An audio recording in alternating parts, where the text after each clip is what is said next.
Social मीडियावर शहर के commissioner हम ही है असा डायलॉग टाकत दहशत निर्माण करण्याचा प्रयत्न करणाऱ्या तरुणाला पोलिसांनी भर रस्त्यातून पायी चालवत नेत चांगलाच धडा शिकवलाय। सैफ शेख या तरुणावर MIDC पोलिसांनी कारवाई केली असून या घटनेची शहरात जोरदार चर्चा सुरू आहे। नई जिंदगी परिसरातील मौलाना चौक येथे एका तरुणावर कोयत्यानं आणि लोखंडी पाईपनं जीवघेणा हल्ला करणाऱ्या आरोपीवर MIDC पोलिसांनी कारवाई केली। परिसरामध्ये आपली दहशत निर्माण करण्याचा प्रयत्न करणाऱ्या या आरोपीला पोलिसांनी भर रस्त्यावरून नेलं। सैफ मुकदुम शेख राहणार नई जिंदगी असं कारवाई झालेल्या आरोपीचं नाव आहे। आरोपीनं एक व्हिडिओ काढत शहर के कमिश्नर हम ही लोग है असा आशय असलेला व्हिडिओ काही दिवसांपूर्वी केला होता। गुरुवारी सायंकाळी 6:30 वाजण्याच्या सुमारास नई जिंदगी परिसरातील मौलाना चौक येथे जुन्या वादातून दोन गटात भांडण झालं होतं। या भांडणाचं रूपांतर भीषण हाणामारीत झालं। आरोपी सैफ शेख आणि जईद शामू शेख राहणार नई जिंदगी यांनी फिर्यादी मुस्तफा जाकीर शेख राहणार मौलाना आझाद चौक नई जिंदगी याच्यावर लोखंडी पाईपनं हल्ला केला।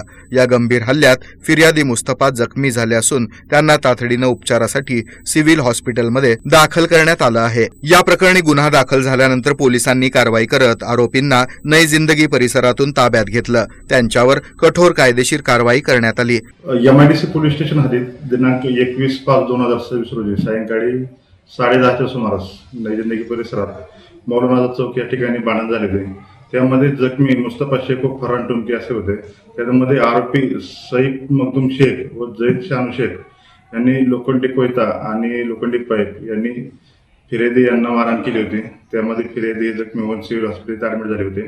त्यामध्ये MIDC पोलिसांनी या ठिकाणी MIDC पोलिस CR नंबर 503/2026 भारतीय न्याय संहिता कलम 118(1) व इतर प्रमाणे गुन्हे दाखल होते। त्यामध्ये आरोपी नामे सईद मुकदुम शेख हा आज रोजी नई जिंदगी परिसरात असल्याबाबत आम्हाला बातमीदारामार्फत मिळून आले नाही, असं माहिती समजली नाही। आम्ही स्वतः आमचे पोलीस स्टाफ असे आम्ही जाऊन नई जिंदगी परिसरात त्या आरोपीचा शोध घेऊन त्याला ताब्यात घेऊन MIDC पोलिसांनी आणलेले आहे। त्याच्यावरती पुढील कारवाई चालू आहे।